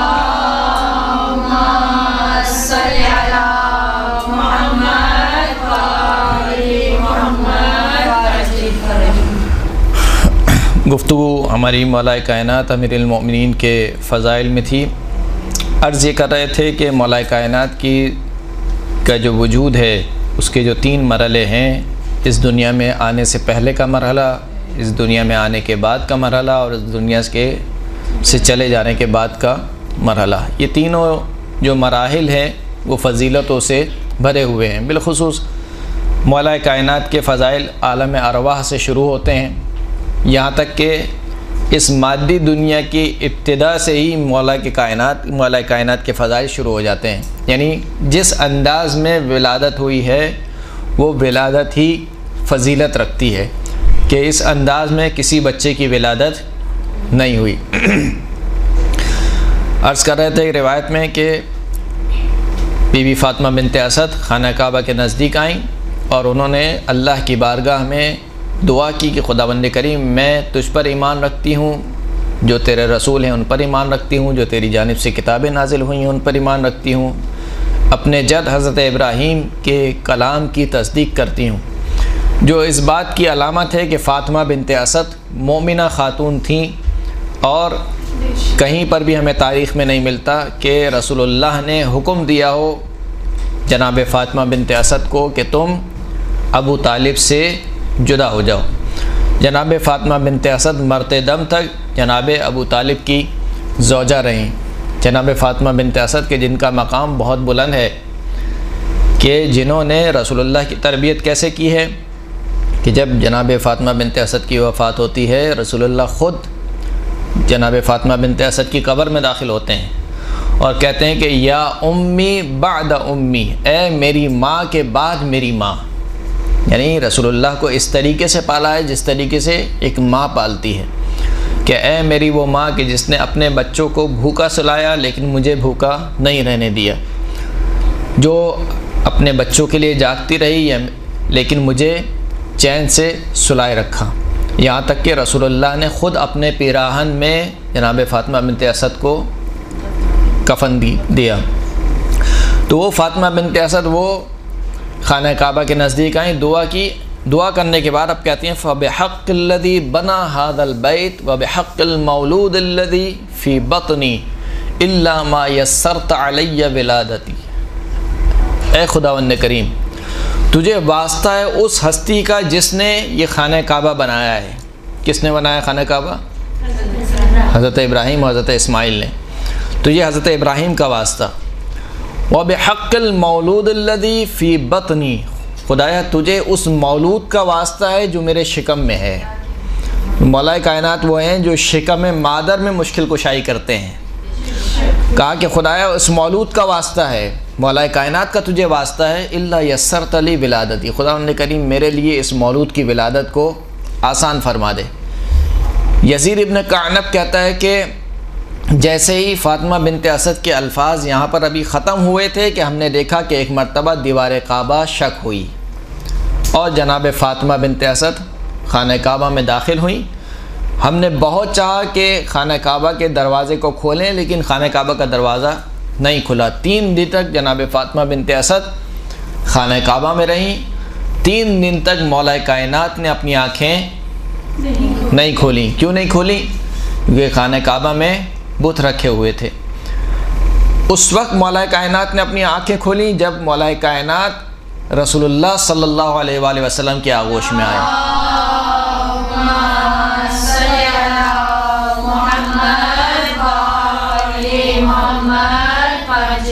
گویا مولا کائنات یہ چاہتے تھے کہ اس دنیا میں آنے کے بعد سب سے پہلا دیدار اس ہستی کا ہونا چاہیے کہ جس کے صدقے میں یہ کائنات بنی ہے۔ تو رسول اللہ کا دیدار کیا، 3 دن تک خانہ کعبہ میں رہے، تو 3 دن تک کھانا کہاں سے آتا رہا؟ بی بی فاطمہ بنت اسد کے لیے کھانا جنت سے آتا رہا، جنت سے بھی جنت کا آیا ہوا کھانا بی بی فاطمہ تناول فرماتی رہیں۔ پھر اس کے بعد جب جناب فاطمہ بنت اسد باہر نکلتی ہیں خانہ کعبہ سے تو کہتے ہیں کہ انی فضلت علی ما تقدمنی من النساء، مجھے ان تمام عورتوں پر فضیلت حاصل ہے جو مجھ سے پہلے آئی ہیں۔ کیوں؟ لأن آسیہ ابن مزاحم عبدت اللہ سرا فی موضع لا يحب اللہ ان یعبد فیہ الا اضطرارا، کیونکہ جو آسیہ بنت مزاحم تھی، کون تھی جناب آسیہ بنت مزاحم؟ زوجہ فرعون۔ فرعون کی زوجہ نے اللہ کی عبادت تو کی لیکن چھپ کر کی، اور ایسی جگہ پر کی کہ جہاں پر اللہ پسند نہیں کرتا تھا کہ اس کی عبادت کی جائے، مگر یہ کہ مجبوری کے عالم میں۔ وَإِنَّ مریم ابنت عمران حزت النخلۃ الیابسۃ بیدہا حتی اکلت منہا رطبا جنیا، اور مریم بنت عمران جناب عیسیٰ کی والدہ، انہوں نے کھجور کے خشک تنے کو ہلایا یہاں تک کہ اس پہ خرما یعنی تر کھجوریں اس سے نیچے گری، اور وہی انہی کھجوروں کو جناب مریم نے تناول فرمایا۔ وَإِنِّي دَخَلْتُ بَيْتَ اللَّهِ الْحَرَامِ، جبکہ میں اللہ کے گھر میں داخل ہوئی ہوں، یعنی میں نے کہاں پر عبادت کی ہے؟ جو اللہ کا گھر ہے۔ وَأَكَلْتُ مِنْ ثِمَارِ الْجَنَّةِ وَأَرْزَاقِهَا، مریم نے اگرچہ کہ مریم کا معجزہ تھا، خشک تنے کو ہلایا اور تر و تازہ کھجوریں گرتی گئیں، یہ جناب مریم کا معجزہ تھا، کرامت تھی، لیکن اس کے باوجود یہ جو غذا تھی یہ کہاں کی غذا تھی؟ دنیا کی غذا تھی۔ میں نے کہاں کا پھل کھایا ہے؟ من ثمار الجنہ، میں نے جو پھل کھایا ہے وہ جنت کا پھل کھایا ہے۔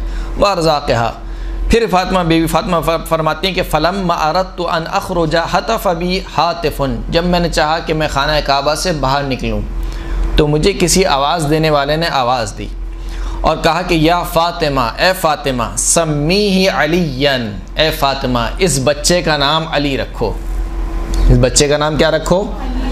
علی رکھو. کیوں علی رکھو؟ فہو علی واللہ العلی الاعلی، یہ علی ہے اور اللہ علی اعلی ہے.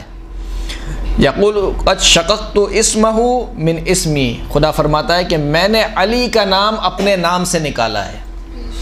علی کا نام اپنے نام سے نکالا ہے، یعنی پنجتن پاک کی ہستیاں وہ ہستیاں ہیں کہ جن کا نام کس کی جانب سے رکھا گیا؟ اللہ کی جانب سے رکھا گیا. اور آپ اور ہم جب بچے کا نام رکھتے ہیں تو کیا سوچ کے رکھتے ہیں؟ باپ پر بیٹے کا حق یہ، یعنی باپ پر اولاد کا حق یہ کہ باپ اس کا اچھا نام رکھے. یہ بچے کے حقوق میں سے اچھا نام رکھے. اچھے نام سے کیا مراد ہے؟ اچھے نام سے مراد یہ نہیں کہ جو بولنے میں اچھا ہو، پکارنے میں اچھا ہو، ایسا نہیں، جس کے معنی اچھے ہوں، اچھا نام رکھے. تو ہم جب اچھا نام رکھتے ہیں کہ تو کیا سوچ کے رکھتے ہیں اچھا نام؟ کیونکہ نام کے اثرات ہوتے ہیں بچے کے کردار کے اوپر. بچے کا اچھا نام، یہ نام اثر کرتا ہے. روایت میں نام جو ہے وہ اثر کرتا ہے بچے کے کردار کے اوپر. اب آپ بچے کا نام رکھتے ہیں صادق، اس امید پر کہ انشاءاللہ بچہ سچا ہوگا، جھوٹ نہیں بولے گا. آپ مثال کے طور پر بچے کا نام رکھتے ہیں امین، کہ بچہ امانت دار ہوگا. یا مثال کے طور پر کوئی بھی اور نام لے لیجئے. آپ بچے کا نام یہ سوچ کر رکھتے ہیں کہ یہ اس کی شخصیت پر اثر انداز ہوگا، اس کے کردار پر اثر انداز ہوگا. لیکن آپ کو یقین تو نہیں ہوتا. کتنے بچے ایسے ہیں کہ جن کا نام صادق ہوتا ہے لیکن وہ جھوٹے نکلتے ہیں. کتنے بچے ایسے ہیں جن کا نام مثال کے طور پر امین ہوتا ہے، وہ خائن نکلتے ہیں. اس کے علاوہ بھی تو بہرحال تو ہم بچے کا نام اس امید پر اچھا رکھتے ہیں کہ اس کا کردار بھی کیا ہو؟ اچھا ہو انشاءاللہ. لیکن جب نام رکھنے والی ہستی وہ ہو کہ جو بچے کے مستقبل سے بھی واقف ہو، جو بچے کے ماضی سے بھی واقف ہو، جو بچے کے حال سے بھی واقف ہو، وہ جب کسی بچے کا نام علی رکھے تو اس کا کردار کتنا بلند ہوگا. صلی علی محمد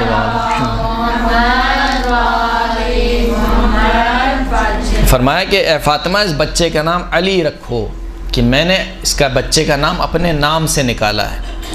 اور یہ نہیں کہ فقط نام نکالا ہے.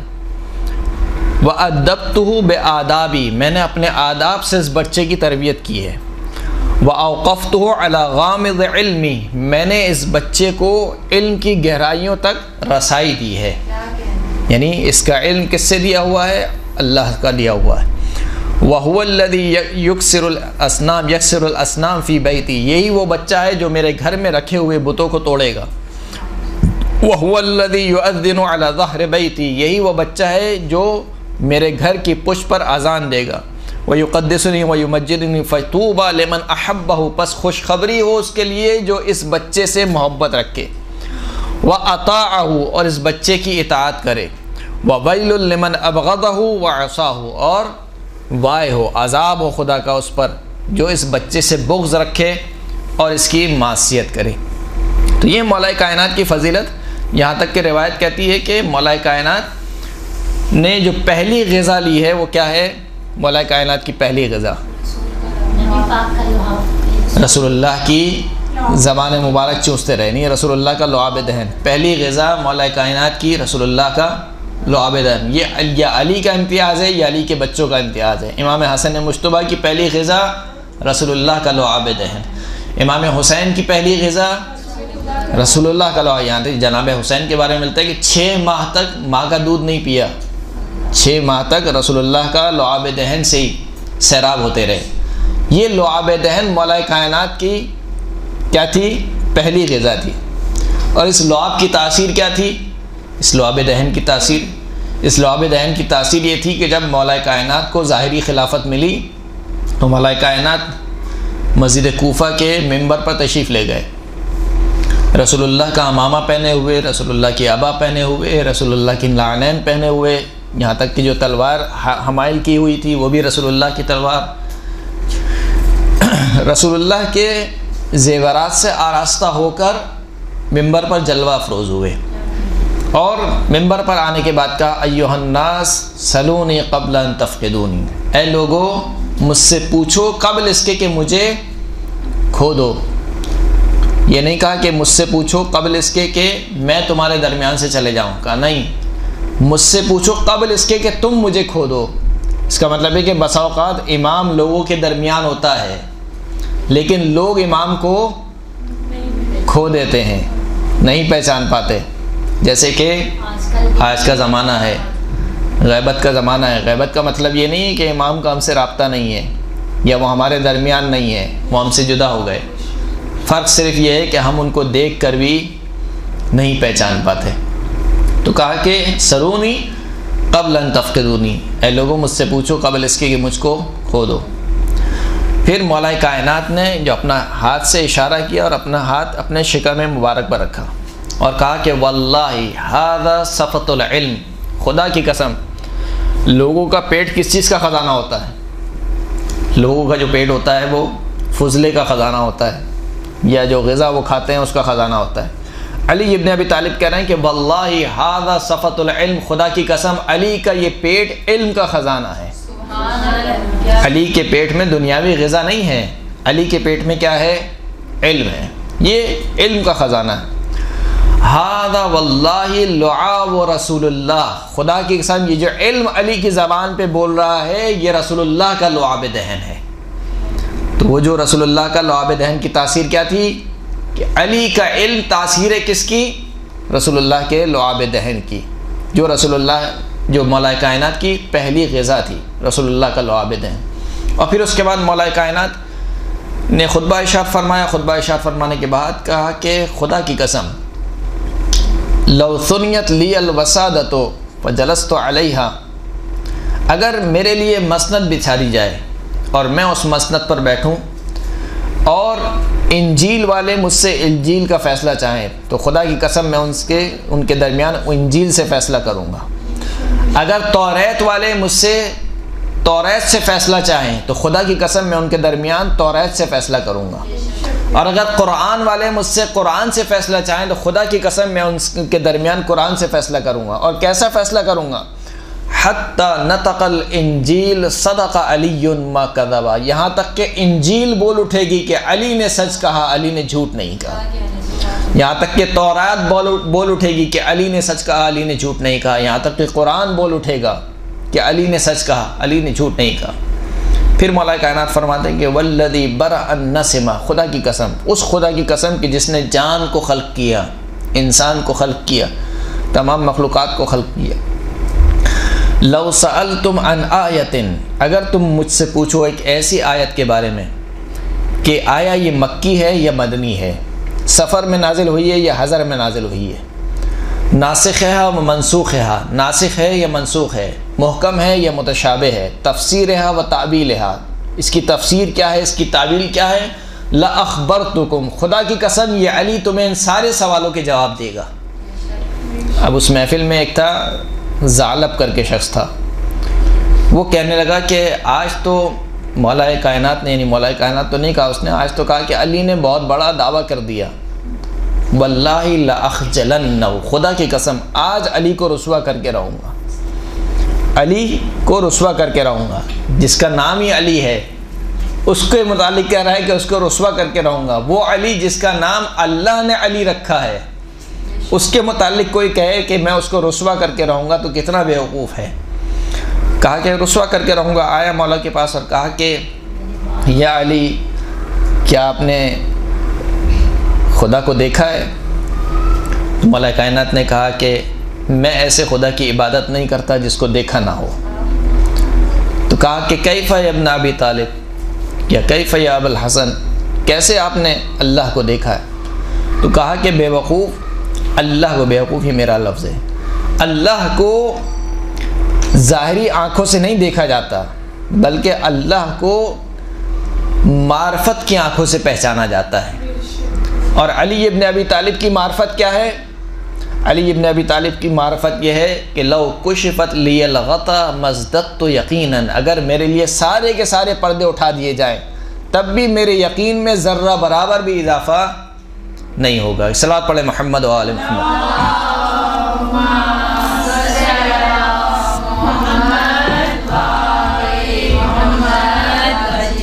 عرض میں یہ کر رہا تھا کہ یہ جتنے فضائل ہیں زین گرامی، یہ جو فضائل ہیں یہ فقط فضائل کی حد تک نہیں ہیں، بلکہ ان فضائل میں، ان فضائل کے پیچھے جو چیز چھپی ہوئی ہے وہ حجیت ہے۔ حجیت سے کیا مراد ہے؟ یعنی علی اللہ کے نمائندے ہیں اور علی کی اطاعت بغیر کسی چون چرا کے واجب ہے، جس طریقے سے رسول اللہ کی اطاعت واجب تھی۔ یہ جو لسان فضائل ہے، اس کو اگر اصطلاح میں کہا جائے کہ یہ لسان فضائل نہیں ہے بلکہ لسان حجیت ہے۔ یعنی جب رسول اللہ یہ کہہ رہے ہیں کہ علی مع الحق والحق مع العلی اللہم ادر الحق حیث ما دار، خداوند کریم علی حق کے ساتھ ہے، حق علی کے ساتھ ہے، خدایا حق کو ادھر پھیر دے کہ جہاں پر علی ابن ابی طالب ہو۔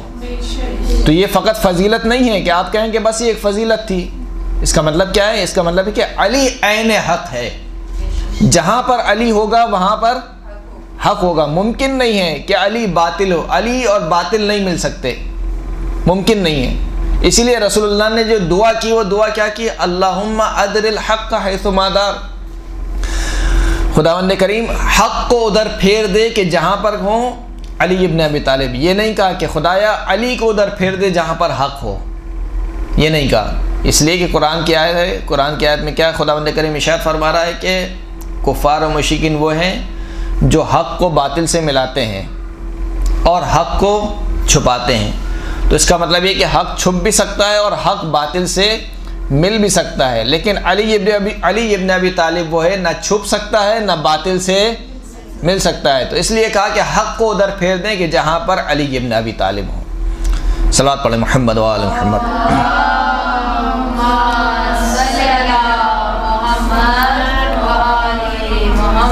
تو یہ جو فضائل بیان ہو رہے ہیں یہ فقط فضائل کی حد تک نہیں ہے کہ کہا جا رہا ہے کہ علی مع القرآن والقرآن مع علی، علی قرآن کے ساتھ ہے، قرآن علی کے ساتھ ہے۔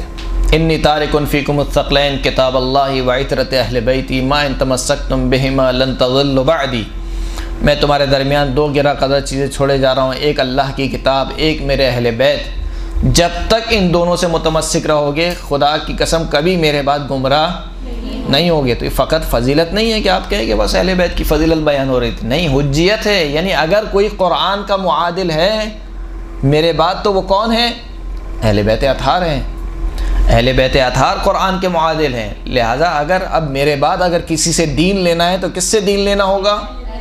اہل بیت سے دین لینا ہوگا۔ تو یہ تمام کے تمام جتنے بھی احادیث ہیں فقط اب ان کو فضیلت کی نگاہ سے نہ دیکھیے کہ فقط فضیلت ہے، بیان کر دیا اللہ کے رسول نے۔ مثال کے طور پر غزوہ تبوک میں بیان کیا کہ یا علی انت منی بمنزلت ہارون من موسیٰ، اے علی تجھے مجھ سے وہی منزلت حاصل ہے جو ہارون کو جناب موسیٰ سے تھی، الا انہ لا نبی بعدی، مگر یہ کہ میرے بعد کوئی نبی نہیں آئے گا۔ تو یہ فقط فضیلت نہیں ہے بلکہ اللہ کے رسول بیان کر رہے ہیں کہ علی کو مجھ سے وہی منزلت ہے جو ہارون کو موسیٰ سے تھی۔ یعنی ہارون جناب موسیٰ کے وصی اور خلیفہ اور جانشین تھے۔ کس نے جناب ہارون کو جناب موسیٰ کا خلیفہ بنایا تھا؟ جناب موسیٰ نے خود بنایا تھا یا اللہ نے بنایا تھا؟ اللہ نے بنایا تھا۔ جناب موسیٰ نے دعا ضرور کی تھی کہ خدایا میرے چچا زاد بھائی کو میرا خلیفہ بنا دے، میرا وزیر بنا دے، جو میرا مددگار ہو، لیکن بنایا کس نے ہے؟ اللہ نے۔ تو جناب ہارون کو جو نسبت تھی وہ تمام کی تمام نسبتیں مولا کائنات کو حاصل ہیں۔ اگر کوئی جناب ہارون اور جناب موسیٰ کے درمیان کوئی خلیفہ ہوتا تو کہا جاتا کہ جناب ہارون خلیفہ بلا فصل نہیں ہے مثال کے طور پر، لیکن جب خلیفہ بلا فصل تھے تو مولا کائنات بھی اسی طریقے سے خلیفہ بلا فصل ہیں۔ اسی طریقے سے اور تمام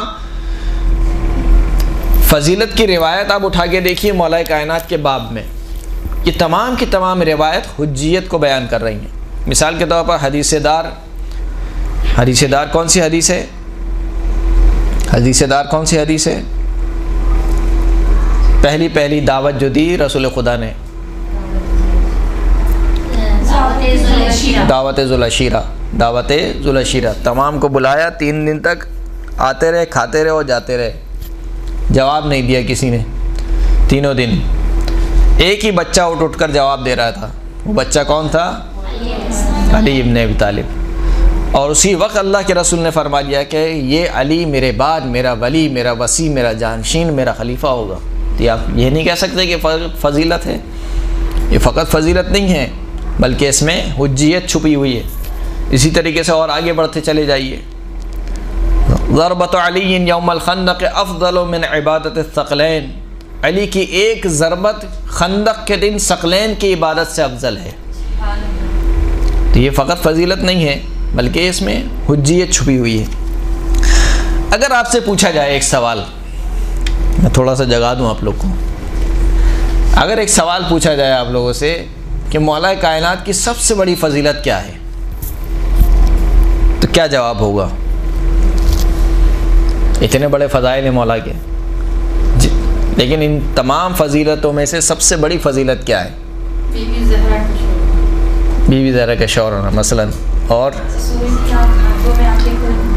رسول خدا کی آنکھوں میں کی آغوش میں آنکھیں کھولنا، اور سب سے بڑی فضیلت جب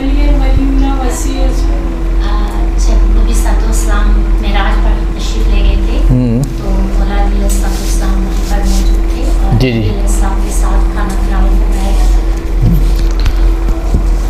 یعنی مولا کے لہجے میں اللہ نے گفتگو کی، کلام کیا.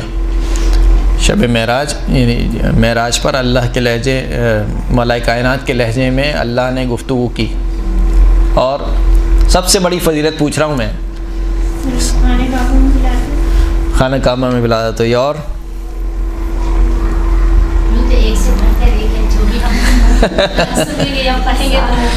سب سے بڑی فضیلت کہا جائے کیا ہے؟ سب سے بڑی فضیلت، سب سے بڑی فضیلت مولا کائنات کی ہے کہ مولا کائنات اللہ کی جانب سے امام ہے. لیکن کیوں آپ کے ذہن میں نہیں آیا؟ کیونکہ آپ نے اتنا سنا ہے یا آپ کے ذہن میں ہی نہیں رہا. جو چیزیں بہت زیادہ سنی جاتی ہیں ان کو انسان اہمیت نہیں دیتا. حالانکہ امامت اور امام کا ہونا یہ سب سے بڑی فضیلت ہے. کیوں میں نے کہا کہ یہ سب سے بڑی فضیلت ہے؟ اب دوسرا سوال ہے. جب تک خالی میں محنت کر رہا تھا، اب میں آپ لوگوں سے محنت کرا رہا ہوں.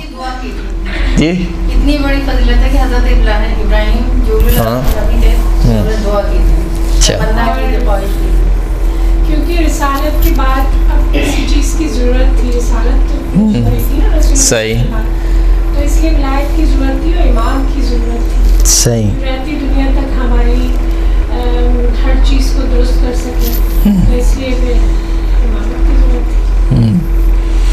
امامت وہ عہدہ ہے جس کو اللہ نے نبوت اور رسالت کے اوپر رکھا ہے.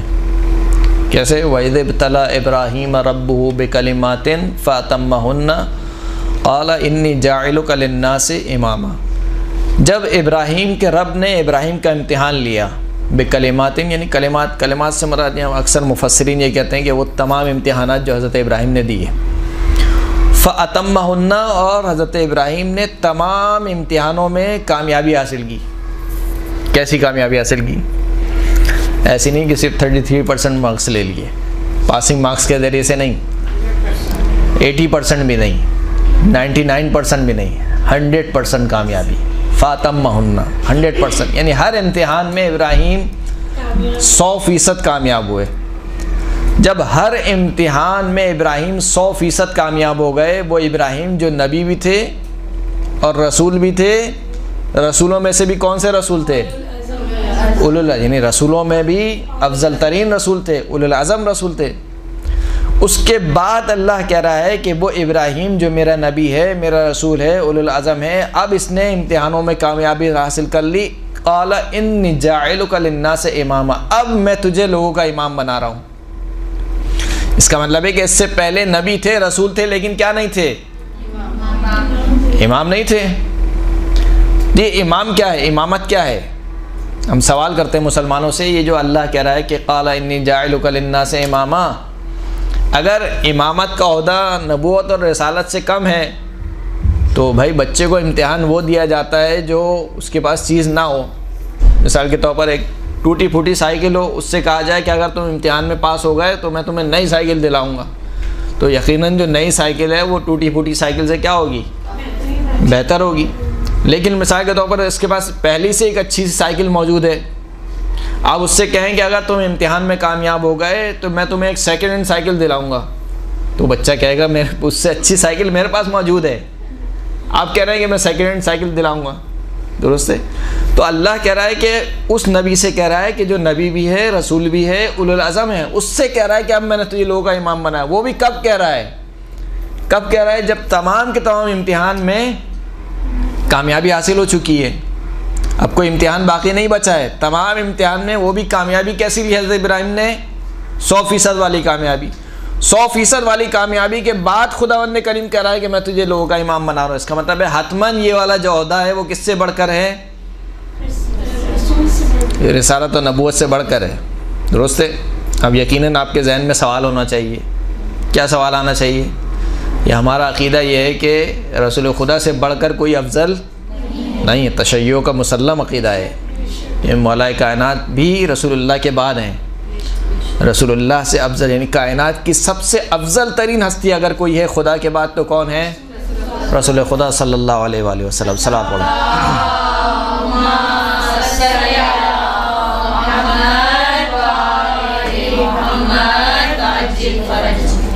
تو یہ جو رسول اللہ ہیں وہ افضل ہیں۔ کیوں افضل ہیں؟ اس لیے کہ رسول اللہ فقط نبی اور رسول نہیں ہے، رسول اللہ بھی امام ہے۔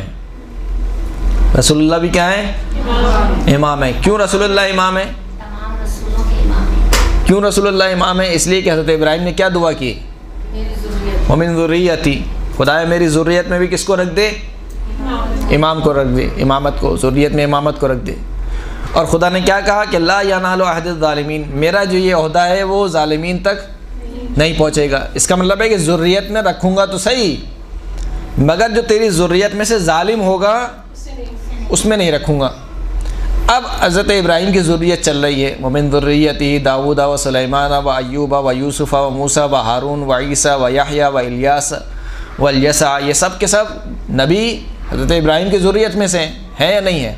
وَوَهَبْنَا لَهُ اسحاق و یعقوب، ہم نے ابراہیم کو اسحاق اور یعقوب عطا کیے۔ خداوند کریم کر رہا ہے وَجَعَلْنَاهُمْ أَئِمَّةً يَهْدُونَ بِأَمْرِنَا، یہ جو اسحاق اور یعقوب ہم نے عطا کیے، جَعَلْنَاهُمْ أَئِمَّةً، ہم نے ان کو نبی کے ساتھ ساتھ کیا بنایا؟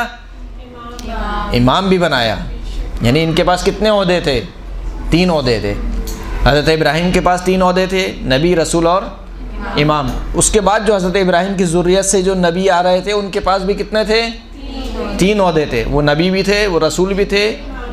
اسی طریقے سے حضرت ابراہیم کی ذریت میں سے کون ہے؟ سرکار ختمی مرتبہ حضرت محمد مصطفیٰ صلی اللہ علیہ وآلہ وسلم۔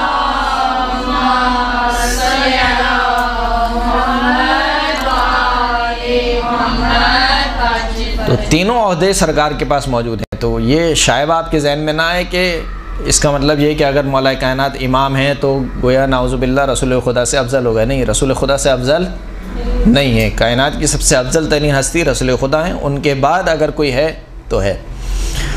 تو خدا نے کریم کہہ رہا ہے کہ اے ابراہیم تم نے امتحانوں میں کامیابی حاصل کر لی۔ اب امتحان کون کون سے دیے؟ حضرت ابراہیم نے بڑے سخت امتحان دیے ہیں۔ پہلا حضرت ابراہیم کا امتحان کیا ہے کہ 13 سال کی عمر ہے حضرت ابراہیم کی۔ 13 سال کی عمر کیا ہوتی ہے؟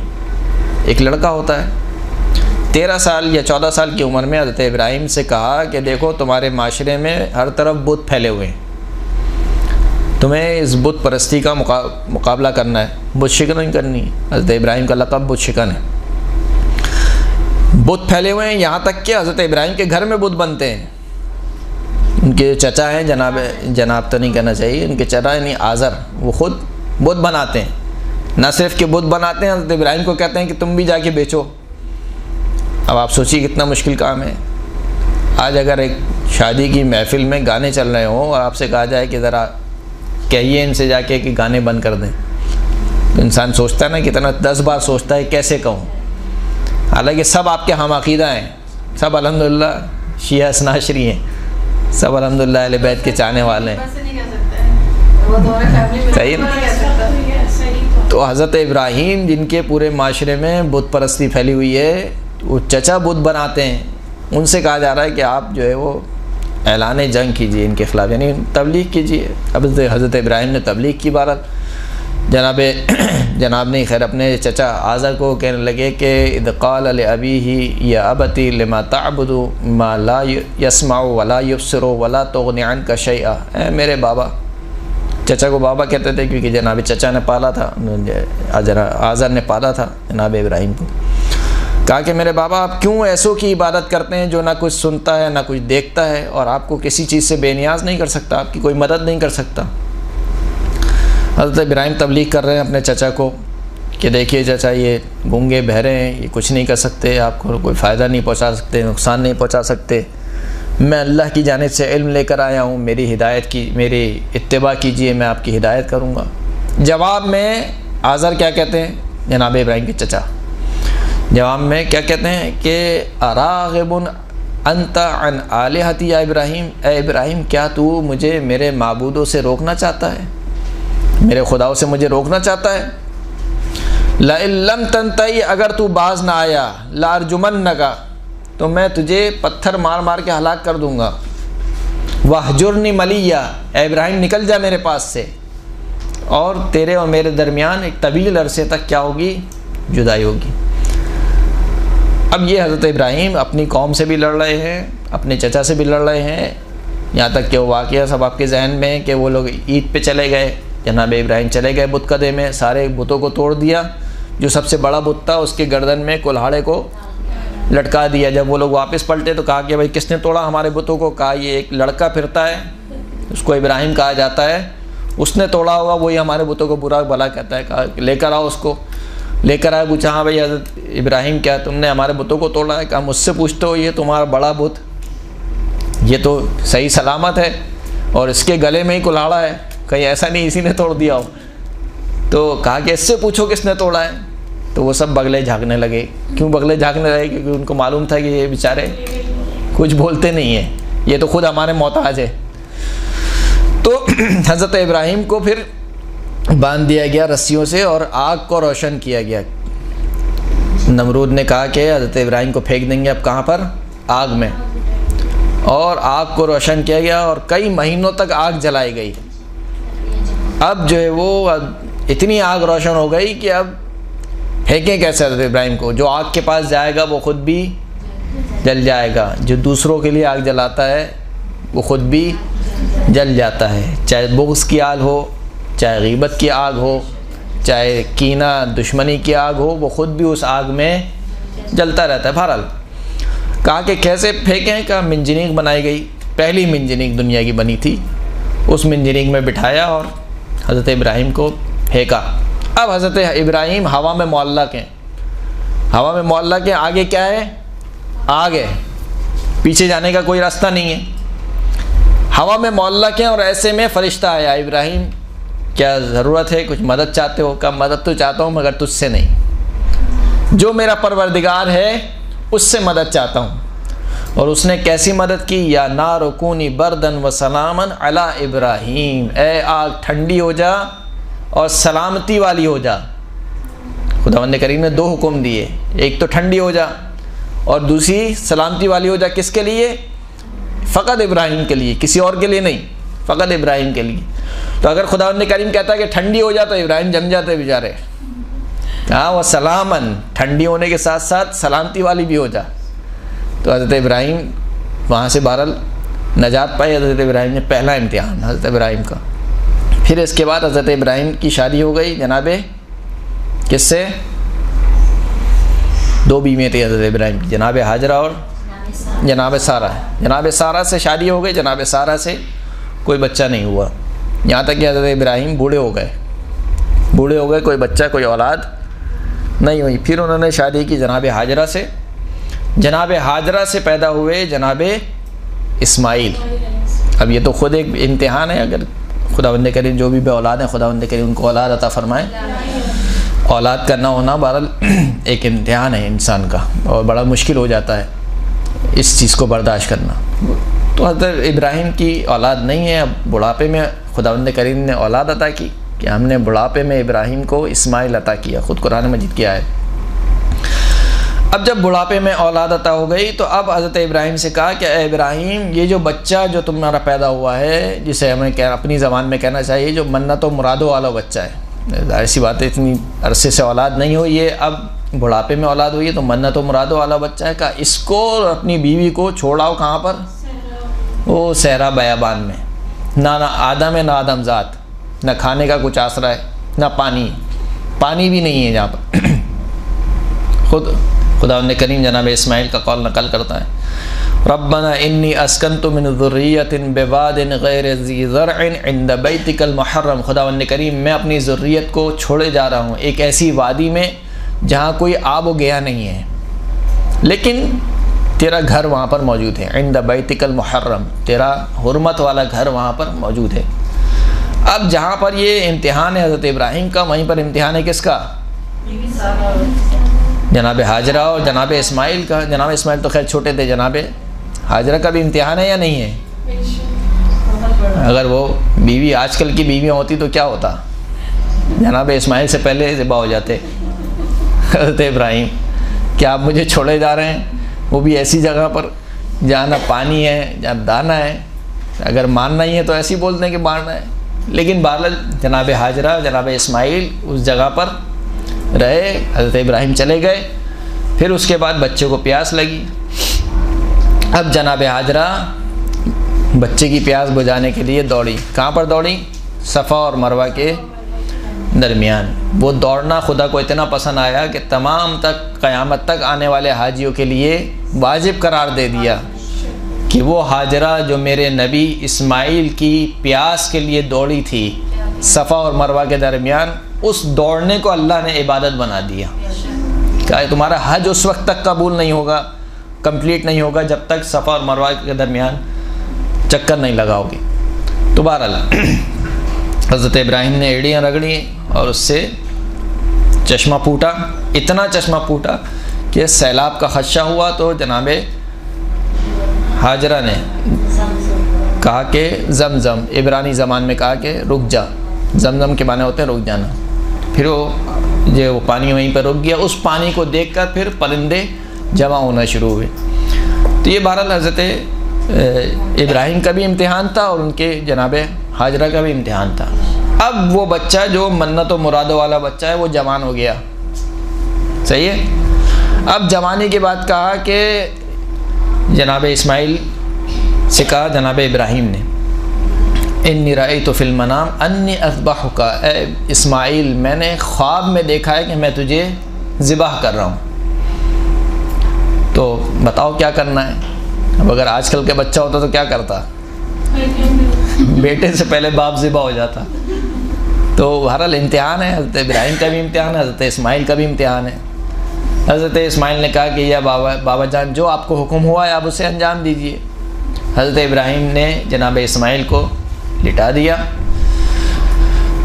پٹی باندھ کر، حضرت ابراہیم کی آنکھوں پر بھی پٹی ہے، جناب اسماعیل کی آنکھوں پر بھی پٹی ہے، جناب اسماعیل کے ہاتھ بھی بندھے ہوئے ہیں، پیر بھی بندھے ہوئے ہیں، اور اب چھری چل رہی ہے، چھری چل چکی ہے، یعنی حضرت ابراہیم کو نہیں پتا کہ دمبا آ چکا ہے۔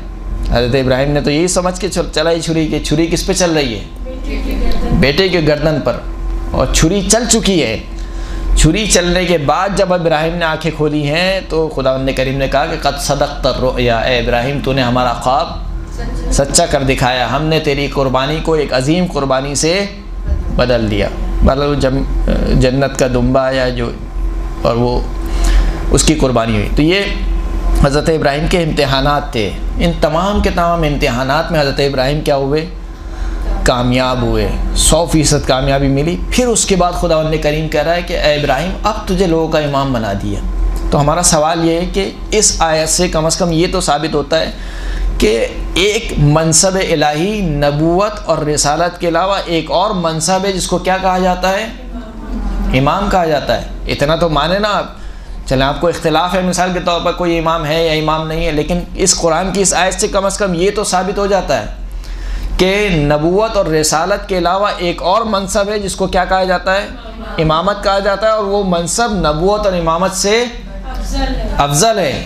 کیوں افضل ہے؟ اس لیے کہ جب ابراہیم کو نبی بنایا گیا تو نہیں کہا ومن ذریتی، جب رسول بنایا گیا تو نہیں کہا ومن ذریتی، لیکن جب امام بنایا گیا تو فوراً سے ابراہیم نے کہا کہ ومن ذریتی، خدایا میری ذریت میں، یعنی ابراہیم سمجھ رہے تھے کہ کیا منصب ہے، اس لیے فوراً سے اپنی ذریت کے لیے بھی اسی عہدے کو مانگا۔ یہی وجہ ہے کہ امام رضا علیہ الصلوۃ والسلام نے صلی اللہ علیہ محمد وعلی محمد، امام فرماتے ہیں ایک مرو کے مقام پر امام نے خطبہ دیا، اور اس خطبے میں امام نے ارشاد فرمایا کہ ان الامامۃ خص اللہ عز وجل بها ابراہیم الخلیل بعد النبوۃ والخلۃ مرتبۃ ثالثۃ وفضیلۃ شرفہ بها واشاد بها ذکرہ فقال انی جاعلک للناس اماما۔ بے تحقیق امامت وہ عہدہ ہے کہ جس کو اللہ نے حضرت ابراہیم کے ساتھ مخصوص کیا، یعنی حضرت ابراہیم سے پہلے کسی کو اللہ نے امام نہیں بنایا۔ پہلے جو امام بنے وہ کون بنے؟ حضرت ابراہیم۔ کب بنے؟ بعد النبوۃ والخلۃ، نبوت کے بعد اور خلیل بنانے کے بعد، یعنی نبوت بھی مل چکی ہے ابراہیم کو، خلیل بھی، خلیل خدا ہے حضرت ابراہیم، خلیل بھی بن چکے ہیں، رسول بھی بن چکے ہیں، مرتبتاً ثالثتاً، تیسرے مرتبے پر، وہ فضیلتاً، اور یہ جو امامت بنایا یہ امامت ایسی فضیلت ہے کہ شرفہ بہا، کہ جس سے اللہ نے ابراہیم کو مشرف کیا ہے، وہ اشاد بہا ذکرہ، اور اللہ نے یہ جو فضیلت دی ہے، یہ فضیلت ایسے نہیں کہ مثال کے طور پر فقط چند لوگوں کے درمیان دے دی، وہ اشاد بہا ذکرہ، اس فضیلت کے ذریعے سے ابراہیم کے ذکر کو اعلان کیا ہے۔ اعلان کرنے کا مطلب کیا ہے؟ اگر کوئی بہت ہی جاہل اور ان پڑھ گھرانہ ہو مثال کے طور پر، اور اس گھرانے میں کوئی بچہ مثال کے طور پر میٹرک پاس کر لے، تو اس کے جو والد ہوتے ہیں وہ پھولے نہیں سماتے، اور پورے مثال کے طور پر محلے میں مٹھائی بٹتی ہے اور کہا جاتا ہے بھائی میرا بچہ مثال کے طور پر میٹرک پاس کر لیا اس نے، ایسا ہوتا ہی نہیں ہے۔ تو کہا کہ اشاد بہا ذکرہ، اللہ نے اس امامت کے ذریعے سے ابراہیم کا ذکر کا کیا کیا؟ اعلان کیا، یعنی دیکھو قال انی جاعلک للناس اماما، اے ابراہیم میں تجھے آج سے لوگوں کا امام بنا رہا ہوں۔ یعنی نبوت کے وقت یہ نہیں کہا، رسالت کے وقت یہ نہیں کہا، لیکن امامت کے وقت یہ کہا۔